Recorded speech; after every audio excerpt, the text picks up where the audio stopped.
ಓಂ ಸಹನಾವವತು ಸಹನೋ ಭುನಕ್ತು ಸಹ ವೀರ್ಯಂ ಕರವಾವಹೈ ತೇಜಸ್ವಿನಾವಧೀತಮಸ್ತು ಮಾ ವಿದ್ವಿಷಾವಹೈ. ಓಂ ಶಾಂತಿ ಶಾಂತಿ ಶಾಂತಿ. ಗುರುಗಳ ಪಾದಕ್ಕೆ, ಶಂಕರಾಚಾರ್ಯರವರ ಪಾದಕ್ಕೆ ನಮಸ್ಕಾರ ಮಾಡಿಕೊಳ್ಳೋಣ. ಇವತ್ತು 10ನೇ ಶ್ಲೋಕ. ವಯಸಿಗತೆ ಕಃ ಕಾಮ ವಿಕಾರಃ ಶುಷ್ಕಿ ನೀರೇ ಕಃ ಕಾಸಾರಃ ಕ್ಷೀಣಿ ವಿತ್ತೇ ಕಃ ಪರಿವಾರೋ ಜ್ಞಾತಿ ತತ್ವೇಕ ಸಂಸಾರಃ. ಭಜ ಗೋವಿಂದಂ ಗೋವಿಂದಂ ಭಜ ಮೂಢಮತೆ. ಭಜ ಗೋವಿಂದಂ ಗೋವಿಂದಂ ಭಜ ಮೂಢಮತೆ. ಗೋವಿಂದಂ ಭಜ ಮೂಢಮತೆ. ಗೋವಿಂದಂ ಭಜ ಮೂಢಮತೆ. ಈ ಶ್ಲೋಕದಲ್ಲಿ ಆಚಾರ್ಯರು ನಮ್ಮ ಆಯಾ ವಯಸ್ಸಿಗೆ ಏನೇನೋ ಆಸೆಗಳು ಬರ್ತಾನೇ ಇರ್ತಿದೆ. ನಾವು ಅದೇ ಆಸೆಗಳನ್ನ ಇಟ್ಕೊಂಡ್ಬಿಟ್ಟು ಇದೇ ಸತ್ಯ ಅಂತೀವಿ. ಆ ವಯಸ್ಸು ಆಗೋಯ್ತು ಅನ್ಕೊಳ್ಳಿ, ಮತ್ತೆ ಇನ್ನೊಂದು ಆಸೆ ಬರ್ತಿದೆ, ಅದು ಸತ್ಯ ಅಂತ ಹೇಳ್ಕೊಂಡು ನಾವು ಜೀವನ ಮಾಡ್ತೀವಿ. ಏನಿದು ಅಂತ ಅನ್ಸುತ್ತಲ್ವಾ? ಈಗ ಚಿಕ್ಕ ಮಕ್ಕಳಲ್ಲಿ ಏನ್ ಆಸೆ ಇರುತ್ತೆ ಹೇಳಿ? ಆ ಬೊಂಬೆಗಳ ಜೊತೆ ಆಟ ಆಡೋದು ಅಂತ ಆಸೆ ಇರುತ್ತೆ. ಅದೇ ದೊಡ್ಡವರಾದ್ಮೇಲೆ ಬೊಂಬೆಗಳ ಜೊತೆ ಆಸೆ ಇಲ್ಲ, ಇನ್ನು ಬೇರೆ ಆಸೆಗಳು ಬರ್ತೈತೆ.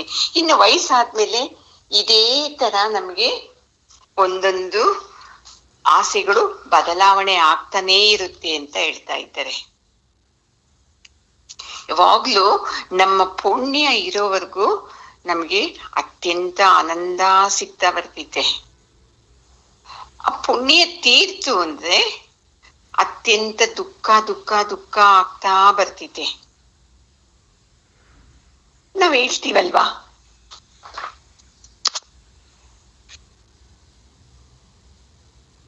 ಯಾವಾಗ್ಲೂ ನಾವ್ ಹೆಂಗಿರ್ಬೇಕಪ್ಪ ಅಂದ್ರೆ ತಾವ್ರೆ ಎಲೆ ಮೇಲೆ ಹೆಂಗಿನ ನೀರ್ ನಿಲ್ಲಲ್ವೋ ಹಂಗೆ ನಾವು ಇರ್ಬೇಕು ಸಂಸಾರದಲ್ಲಿ ಅಂತಾನೆ ಹೇಳ್ತೀವಲ್ವಾ. ಅಂದ್ರೇನು ಆತರ ಇರಕ್ ಸಾಧ್ಯ ಆಗ್ತಾ ಇದೆಯಾ? ನಮ್ಗೆ ಆಗ್ತಾನೆ ಇಲ್ಲ. ನಮ್ಗೆ ಒಂದೊಂದೇ ಆಸೆಗಳು ಬರ್ತಿದೆ, ನಮ್ಮನ್ನ ಡಿಸ್ಟರ್ಬ್ ಮಾಡ್ತಾ ಇರ್ತಿದೆ.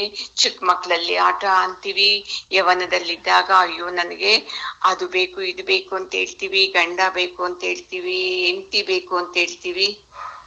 ಈ ತರ ಹಂಗಂಗೆ ಬದಲಾವಣೆ. ಮತ್ತೆ ವಯಸ್ಸಾದ್ಮೇಲೆ ಸ್ವಲ್ಪ ನಾವು ಪುಣ್ಯಕ್ಷೇತ್ರಗಳಿಗೆ ಹೋಗ್ಬೇಕು ಅಂತೀವಿ.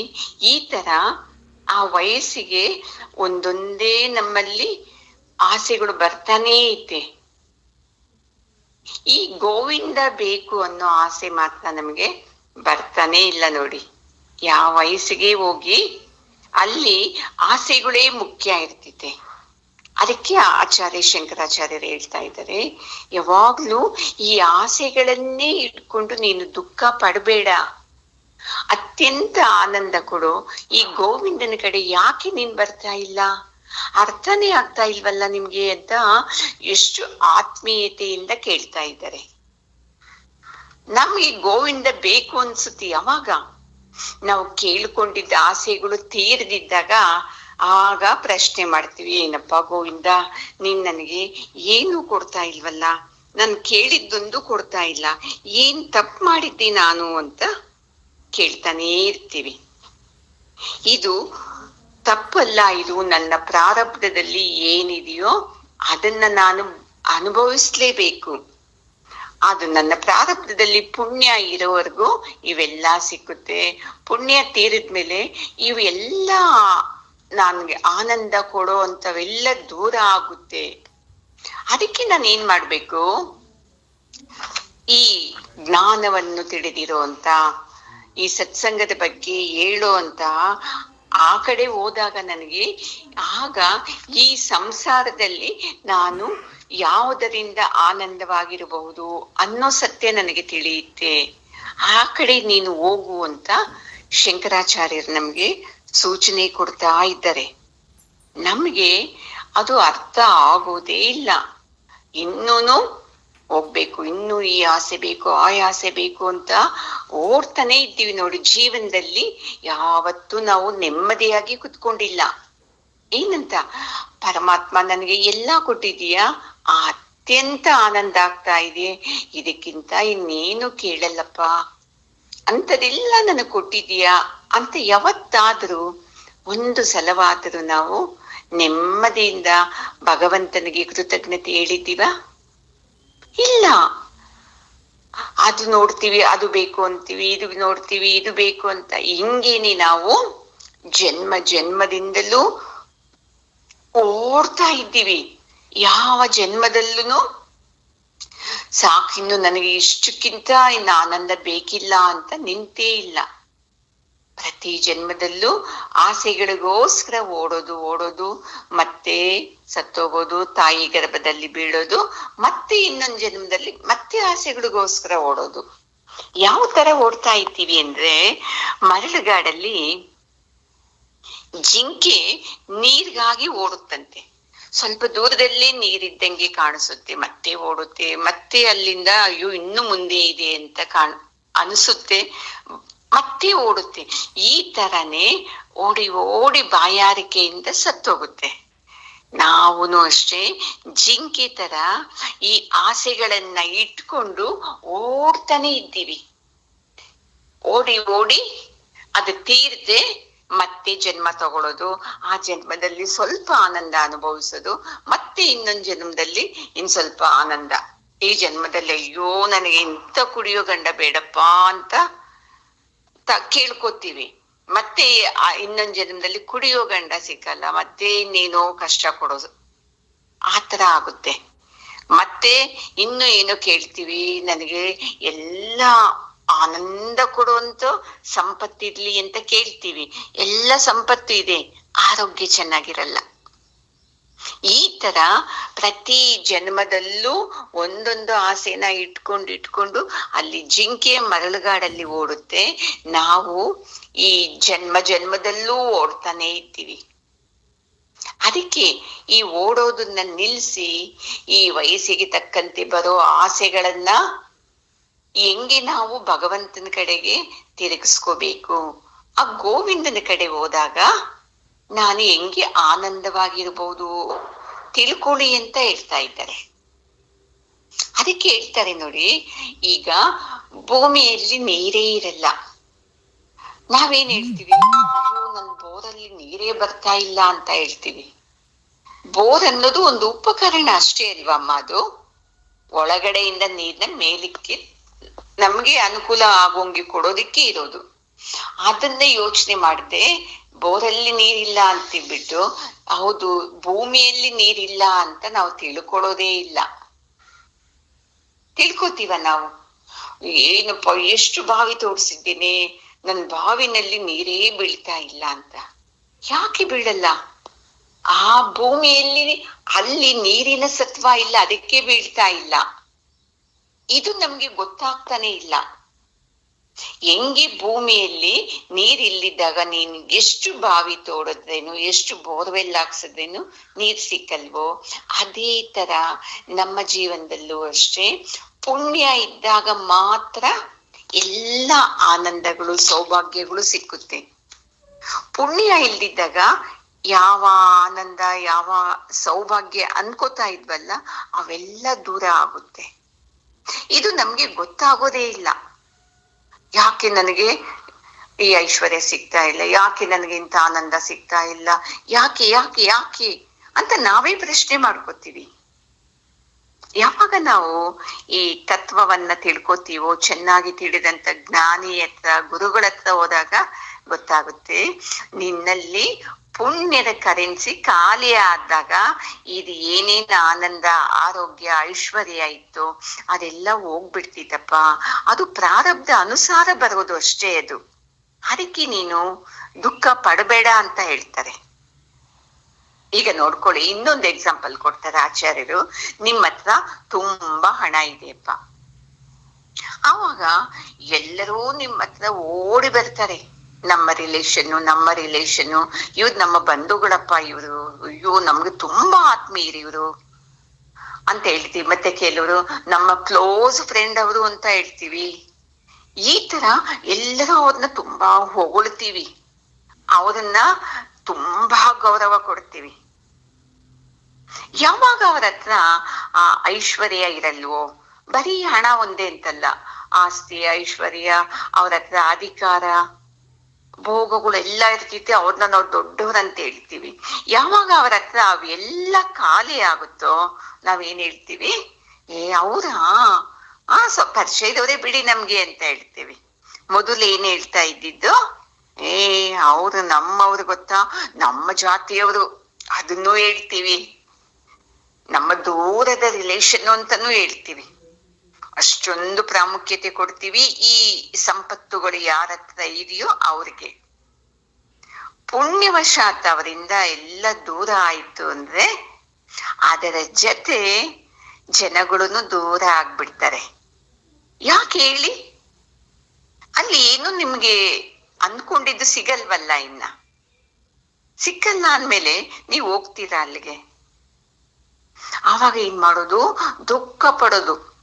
ಮೊದಲು ನೋಡಪ್ಪ, ಎಲ್ಲರೂ ನಮ್ಮ ಮನೆಗೆ ಓಡಿ ಬರ್ತಾ ಇದ್ರು, ನನ್ನ ರೋಡಲ್ಲಿ ಎಲ್ಲಿದ್ರೇನು ನನಗೆ ಎಷ್ಟು ನಮಸ್ಕಾರ ಮಾಡಿ ಎಷ್ಟು ಗೌರವ ಕೊಡ್ತಾ ಇದ್ರು ಅನ್ನೋ ಅಹಂಕಾರ ಇರ್ತಿದೆ. ಈಗ ನೋಡಿದ್ರೆ ಒಬ್ರು ನನಗೆ ನಮಸ್ಕಾರ ಮಾಡಲ್ಲ, ಯಾರೂ ಗೌರವ ಕೊಡ್ತಾ ಇಲ್ಲ. ಹೊರಗಡೆಯವರು ಹೋಗ್ಲಿ, ಮನೆಯವರು ಏನ್ ಈ ತರ ಮಾತಾಡ್ತಾರೆ, ಮಕ್ಕಳು ನನ್ನ ಎಷ್ಟೊಂದು ಕೀಳಾಗಿ ನೋಡ್ತಾರೆ. ಇಲ್ಲ ಮಕ್ಕಳು ಅನ್ಬೋದು, ನಮ್ ತಂದೆ ತಾಯಿ ಎಲ್ಲ ಈ ತರ ನನ್ಗೆ ದೂಷಣೆ ಮಾಡ್ತಾರೆ, ಈಗ ನನ್ ಸಂಪಾದನೆ ಮಾಡದೇ ಇದ್ದಿದ್ದಕ್ಕೆ. ಈ ತರ ಎಷ್ಟೊಂದು ಪ್ರಶ್ನೆಗಳು ಬಂದ್ಬಿಡ್ತೈತೆ. ನಮಗೆ ಇದು ಗೊತ್ತಾಗ್ತಾ ಇಲ್ಲ.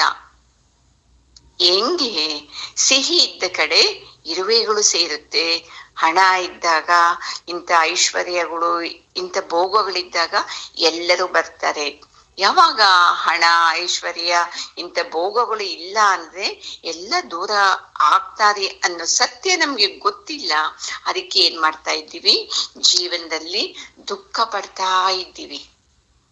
ಇದರಿಂದನೇ ನಮ್ಗೆ ಎಲ್ಲ ಕಾಯಿಲೆಗಳಿಗೂ ಮನಸ್ತಾಪಕ್ಕೂ ಕಾರಣ. ಈ ತರ ನಮಗೇ ಗೊತ್ತಾದಂತ ರೀತಿಯಲ್ಲಿ ನಾವು ಅರ್ಥ ಮಾಡ್ಕೊಂಡಿದ್ದೀವಲ್ವಾ, ಅದು ತಪ್ಪು ಅಂತ ಹೇಳ್ತಾ ಇದ್ದಾರೆ. ಅದಕ್ಕೆ ಸರ್ಪಭೂಷಣ ಶಿವಯೋಗಿ ಸ್ವಾಮೀಜಿ ಹೇಳ್ತಾರೆ, ಈ ಶ್ಲೋಕ ನನ್ಗೆ ತುಂಬಾ ಇಷ್ಟ ನೋಡಿ. ಈ ಶ್ಲೋಕದಿಂದನೇ ನಾನು ಬದಲಾವಣೆಯಾಗಿ ಭಗವಂತ ಸತ್ಯ ಗೋವಿಂದನ್ನ ತಿಳ್ಕೊಳ್ಳೋದು ನನ್ನ ಉದ್ದೇಶ ಅಂತ ನನಗೆ ಗೊತ್ತಾಗಿದ್ದು. ಅಷ್ಟು ಚೆನ್ನಾಗಿ ಗುರುಗಳು ನನಗೆ ಈ ಶ್ಲೋಕ ಮಾಡಿದ್ದು. ಮತ್ತೆ ನೋಡಿ, ಇದೇ ಶ್ಲೋಕನ ಪ್ರತಿ ವರ್ಷಕ್ಕೆ 1 ಸಲ 4 ಸಲ ಮಾಡಿಸ್ಕೊಂಡೆ ನಮ್ಮ ಗುರುಗಳಿಂದ. 4 ಸಲಾನು ಗುರುಗಳು ನನಗೆ ಮಾಡಿದ್ದು ಒಂದೇ ಅರ್ಥ ಹೇಳಲೇ ಇಲ್ಲ ನೋಡಿ, ಅಂತ ಶ್ಲೋಕ ಇದು. ಪ್ರತಿ ಸಲ ಹೇಳ್ಬೇಕಾದ್ರೆ ನನ್ನ ಮನಸ್ಥಿತಿ ಹೆಂಗೆ ಬೆಳೆದಿದೆ ಅದಕ್ಕೆ ತಕ್ಕಂಗೆ ಹೇಳ್ತಾ ಇದ್ರು. ಅದಕ್ಕೆ ಇಂಥ ತತ್ವವನ್ನು ತಿಳಿದವರ ಕಡೆಗೆ ನಾವು ಹೋಗ್ಬೇಕು ಅಂತ ಹೇಳೋದು. ಆವಾಗ ಗೊತ್ತಾಗುತ್ತೆ ಏನ್ ಸಂಸಾರ ಅಂತ. ನನ್ನ ವ್ಯಾಮೋಹನ ಕಳೆದಿದ್ದು ಆ ಗೋವಿಂದ ನಮ್ಮ ಗುರುಗಳು ಕಳೆದಿದ್ದು ನನಗೆ ಅಷ್ಟು ಆನಂದ ಆಯ್ತು. ಅವ್ರು ಏನ್ ಹೇಳ್ತಾರೆ ಗೊತ್ತಾ, ನೆರೆದ ಸಂತೆಯ ಪರಿ ಸಿರಿ ಪುಣ್ಯ ತೀರಿದರೆ ಅಂತ ಹೇಳ್ತಾರೆ. ಹರಿದು ಹೋಗುವುದು ದೂರಕ್ಕೆ ದೂರ ಅಂತ. ಏನು ಹಂಗಂದ್ರೆ, ಈಗ ಹಳ್ಳಿಗಳಲ್ಲಿ ಸಂತೆ ನಡೀತಾ ಇರ್ತಿತ್ತಲ್ವಾರಿ, ಅಲ್ಲಿ ಬೆಳಿಗ್ಗೆ 7 ಗಂಟೆಯಿಂದನೇ ಶುರುವಾಗುತ್ತೆ ರಶ್ಶು. ಮಾರೋರು ರೈತರೆಲ್ಲ ತಗೊಂಡ್ ಬಂದು ಮಾರ್ತಾರೆ, ವ್ಯಾಪಾರಿಗಳೆಲ್ಲ ವ್ಯಾಪಾರ ಮಾಡ್ತಾರೆ, ತಗೊಳ್ಳೋರೆಲ್ಲ ತಗೋತಾ ಇರ್ತಾರೆ. ಹಂಗಾಗಿ ಸಂತೆ ಪೂರ್ತಿ ರಶ್ ಇರುತ್ತೆ. ಮಧ್ಯಾಹ್ನ ಆಗ್ತಾ ಆಗ್ತಾ ಇನ್ನೂ ಜಾಸ್ತಿ, ಸಾಯಂಕಾಲ ಅಂತೂ ಜಾಸ್ತಿ. ಅದೇ ನೀನು ಒಂದು ರಾತ್ರಿ 8 ಗಂಟೆ ಹಂಗೆ ನೀನು ಸಂತೆಗೆ ಹೋದ್ರೆ ಅಲ್ಲಿ ಯಾರು ಇರ್ತಾರೆ ಹೇಳಿ? ಮಾರೋರು ಇರಲ್ಲ, ತಗೊಳ್ಳೋರು ಇರಲ್ಲ, ಬರೀ ಸಂತೆಯಲ್ಲೆಲ್ಲ ಗಲೀಜ್ ಹಾಕ ಹೋಗಿರ್ತಾರೆಲ್ಲ. ಅದೇ ತರ ನಿಮ್ಮ ಜೀವನದಲ್ಲೂ ನಿಮ್ಮ ಪುಣ್ಯ ತುಂಬಾ ಇದ್ದಾಗ ಏನಾಗಿರ್ತೈತೆ, ಐಶ್ವರ್ಯ ಇರ್ತೈತಿ, ಆನಂದ ಇರ್ತೈತಿ, ನೀವ್ ಅಂದ್ಕೊಂಡಿದ್ದೆಲ್ಲ ಸಿಗ್ತಾ ಇರ್ತೈತಿ. ಅಪ್ಪ ಎಂತ ಜೀವನ ನಂದು ಅಂತ ಎಲ್ಲಾ ಇರ್ತೈತೆ. ಎಷ್ಟು ಒಳ್ಳೆ ಗಂಡ, ಎಷ್ಟು ಒಳ್ಳೆ ಹೆಂಡತಿ, ಎಷ್ಟು ಒಳ್ಳೆ ಮಕ್ಕಳು, ಎಂತ ಕುಟುಂಬ, ಎಂತ ಅಧಿಕಾರ, ಏನೆಲ್ಲ ಸೌಭಾಗ್ಯಗಳು, ಎಷ್ಟು ಅಷ್ಟೈಶ್ವರ್ಯ ಅವೆಲ್ಲ ಇದೆ. ಇದಕ್ಕಿಂತ ಜೀವನನ ಅನ್ಕೋತೀವಿ. ಯಾವಾಗ ನೋಡ್ಕೊಳ್ಳಿ ನಿಮ್ಮ ಪುಣ್ಯದ ಕರೆನ್ಸಿ ಖಾಲಿ ಆಯ್ತು ಅಂದ್ರೆ, ಎಲ್ಲಿ ಸಂತೆಯಲ್ಲಿ ಎಲ್ಲ ನೈಟ್ ಆದ ಕೂಡ್ಲೆ ಒಬ್ಬೊಬ್ಬರೇ ಹೋಗಿ ಎಲ್ಲ ಖಾಲಿ ಖಾಲಿ, ಸಂತೆ ಎಲ್ಲ ಗಲೀಜ್ ಇರ್ತೈತೆ. ಆ ತಗೊಂಡ್ ಬಂದಿದ್ದವರು ಅಲ್ಲಲ್ಲೇ ಬಿಟ್ಟು ಹೋಗಿರ್ತಾರೆ ಅಲ್ವಾ. ಅದೇ ತರ ನಮ್ಮ ಜೀವನದಲ್ಲೂ ಏನಾಗುತ್ತೆ, ಬರೀ ದುಃಖ, ಚಿಂತೆ, ನೋವು, ಈ ಜೀವನ ಬೇಡ ಅನ್ನೋವೆಲ್ಲ ಸಿಗ್ತಾ ಬರ್ತೈತೆ. ನಾವು ಅದ್ರ ಬಗ್ಗೆ ಯೋಚನೆ ಮಾಡ್ತೀವಿ ಬಿಟ್ಟು, ನನ್ನ ಪ್ರಾರಬ್ಧದ ಪುಣ್ಯ ಕಳೆದೋಯ್ತು, ಹೆಂಡತಿ ದೂರ ಆದ್ಲು, ಗಂಡ ದೂರ ಆದ, ಮಕ್ಕಳು ದೂರ ಆದ್ರು, ಕುಟುಂಬದವರು ದೂರ ಆಗ್ತಾರೆ, ಕಾಯಿಲೆಗಳು ಜಾಸ್ತಿ ಆಯ್ತು, ಸಾಲಗಳು ಜಾಸ್ತಿ ಆಯ್ತು, ನನ್ನ ಐಶ್ವರ್ಯ ಎಲ್ಲ ಹೋಯ್ತು, ನನ್ನ ಪ್ರೀತಿ ಮಾಡೋರು ಕಡಿಮೆ ಆದ್ರು, ನನ್ನ ಯಾರ್ ನೋಡ್ಕೋತಾರೆ, ಈ ನೋಡಿ ಎಷ್ಟು ಸಮಸ್ಯೆಗಳಿಲ್ಲ ಜೀವನದಲ್ಲಿ, ಇವೆಲ್ಲಾ ಕಾಣುತ್ತೆ. ನಮ್ಗಿಷ್ಟು ದಿವಸ ಏನಿತ್ತು, ಅವರಿಂದ ನನಗೆ ಹಿಂಗಾಯ್ತು, ಇವರಿಂದ ನನಗೆ ಹಿಂಗಾಯ್ತು, ಇವರಿಂದ ನನಗೆ ಹಿಂಗಾಯ್ತು, ನನ್ನ ದುಃಖಕ್ಕೆ ಅವ್ರ ಕಾರಣ, ನನ್ನ ಚಿಂತೆಗೆ ಅವ್ರ ಕಾರಣ, ಅವರಿಲ್ಲ ಅಂದಿದ್ರೆ ನಾನು ಆನಂದವಾಗಿರ್ತಾ ಇದ್ದೆ, ಅವ್ರ ಮನಸ್ಸು ಚೆನ್ನಾಗಿದ್ದಿತ್ತು ಅಂದ್ರೆ ನಾನು ಆನಂದವಾಗಿರ್ತಾ ಇದ್ದೆ. ಇದನ್ನೇ ಯೋಚನೆ ಮಾಡಿದ್ದೀವಿ ಬಿಟ್ಟು, ನನ್ನ ಪ್ರಾರಬ್ಧ ಪುಣ್ಯ ಇಲ್ಲಿಗೆ ಖಾಲಿ ಆಯ್ತು, ಅದಕ್ಕೆ ಈ ಸಮಸ್ಯೆಗಳು ಅಂತ ನಮ್ಗೆ ಗೊತ್ತಾಗುದೇ ಇಲ್ಲ ನೋಡಿ. ಈ ಶ್ಲೋಕ ಕೇಳಿದ್ಮೇಲೆ ನನಗೆ ಗೊತ್ತಾಯ್ತು, ಓ ಇದು ಜೀವನನಾ, ಪ್ರಾರಬ್ಧದ ಮೇಲೆ ನಮ್ಮ ಜೀವನ ನಿಂತಿದ್ಯಾ. ನಾನ್ ಅನ್ಕೊಂಡಿದ್ದೇನು, ನಾನ್ ಅನ್ಕೊಂಡಂಗೆ ಜೀವನ ನನ್ನಿಂದ ಅನ್ನೋದು ಹೋಯ್ತು ನೋಡಿ. ಆ ಶ್ಲೋಕದಲ್ಲಿ ನನ್ನಿಂದ ಅನ್ನೋದು ಹೋಯ್ತು, ನನ್ನ ಪ್ರಾರಬ್ಧದಿಂದ ಅಂತ ಗೊತ್ತಾಯ್ತು. ಮತ್ತೆ ನನ್ನ ಪ್ರಾರಬ್ಧನ ನಾನು ಹೆಂಗೆ ಬದಲಾವಣೆ ಮಾಡ್ಕೊಳ್ಬೇಕು ಈ ಗೋವಿಂದನ ಜ್ಞಾನದಿಂದ ಅನ್ನೋ ಸತ್ಯನ ಗುರುಗಳು ನನಗೆ ಕೊಟ್ಟಿದ್ದಾರೆ ನೋಡಿ. ನಾನು ಇಷ್ಟು ಆನಂದವಾಗಿ ಆರೋಗ್ಯವಾಗಿ ಇರ್ಬೇಕು ಅಂದ್ರೆ ನಮ್ಮ ಗುರುಗಳು ಕೊಟ್ಟ ಈ ಗೋವಿಂದನ ಜ್ಞಾನನೇ ಕಾರಣ. ಅದಕ್ಕೆ ಇನ್ನ ದುಃಖ ಚಿಂತೆ ಎಲ್ಲ ಬಿಟ್ಬಿಡಣ. ಇದಕ್ಕೆ ನನ್ನ ದುಃಖಕ್ಕೆ ನನ್ನ ಪ್ರಾರಬ್ಧನೇ ಕಾರಣ, ನನ್ನ ಸುಖಕ್ಕೂ ನನ್ನ ಪ್ರಾರಬ್ಧನೇ ಕಾರಣ. ನಾನೇ ಕೇಳ್ಕೊಂಡ್ ಬಂದಿದ್ದೀನಿ, ಇಂಥ ಗಂಡ, ಇಂಥ ಮಕ್ಕಳು, ಇಂಥ ಕುಟುಂಬ, ಇಂಥ ಜೀವನ, ಇಂಥ ಕಾಯಿಲೆ, ಇಂಥ ರೂಪ, ಇಂಥ ಜಾತಿ ಕೇಳ್ಕೊಂಡ್ ಬಂದು ಈಗ ದುಃಖ ಪಡೋದ್ರಲ್ಲಿ ಅರ್ಥ ಇಲ್ಲ ಅಂತ ತಿಳ್ಕೋಬೇಕು. ಮತ್ತೆ ಹೆಂಗೆ ನಾವು ಆನಂದವಾಗಿರೋದು ಅಂದ್ರೆ ಒಂದೇ ಒಂದು ದಾರಿ, ಆ ಗೋವಿಂದನ ಕಡೆ ಹೋಗೋದು. ಈ ತತ್ವ ಚಿಂತನೆ ಕಡೆ ನಾವು ಬಂದಾಗ ನೋಡ್ಕೊಳ್ಳಿ, ಈ ತತ್ವ ತಿಳಿದವರ ಹತ್ರ ಹೋದಾಗ ನಮ್ಗೆ ಗೊತ್ತಾಗುತ್ತೆ, ನಾನು ಅತ್ಯಂತ ಆನಂದವಾಗಿರಕ್ಕೆ ಸಾಧ್ಯ. ಯಾಕೆ ಹೇಳಿ, ಇಷ್ಟು ದಿವಸ ಅವರು ಇವರು ನೋಡ್ಕೊಂಡು ನಾನು ಆನಂದ ನನಗೆ ಅವರಿದ್ದಾರೆ, ನನಗೆ ಇವರಿದ್ದಾರೆ, ಅವರಿಂದ ಇಷ್ಟಿದೆ ಅಂತ ನಾವು ಮಾಡ್ತಾ ಇದ್ದಿದ್ದಲ್ವಾ ಅಮ್ಮ. ಈಗ ಗೊತ್ತಾಗುತ್ತೆ ಎಲ್ಲದರಿಂದಾನು ಆನಂದ ಅಲ್ಲ, ಬರೀ ತತ್ವ ಚಿಂತನೆಯಿಂದ ಮಾತ್ರ ನಿಜವಾದ ಅಂತ ಆನಂದ. ಅವು ಎಲ್ಲ ಲೌಕಿಕದಲ್ಲಿ ಸಿಗೋದು ಮಾಮೂಲಿ ಲೌಕಿಕ ಆನಂದಗಳು. ಅದನ್ನ ಮೀರಿ ಇರೋದು ಈ ತತ್ವ ಚಿಂತನೆಯ ಪರಮಾತ್ಮಿಕ ಆನಂದ. ಇದನ್ನ ನಾನು ತಿಳ್ಕೊಂಡಾಗ ನೋಡ್ಕೊಳ್ಳಿ, ನಾನು ಆನಂದವಾಗಿರ್ಬೋದು ಅಂತ ಗೊತ್ತಾಗುತ್ತೆ. ನಮ್ಮಲ್ಲಿ ಆಸೆಗಳಿದೆ ಅಲ್ವಾ, ಇವೇ ಸಂಸಾರಗಳು. ನಮ್ಮಲ್ಲಿ ಕಾಮ, ಕ್ರೋಧ, ದ್ವೇಷ ಎಲ್ಲ ಇದೆಯಲ್ಲ, ಇವೇ ಸಂಸಾರಗಳು. ಈ ಸಂಸಾರಗಳನ್ನೆಲ್ಲ ನಾವು ಸತ್ಸಂಗ ಕೇಳ್ತಾ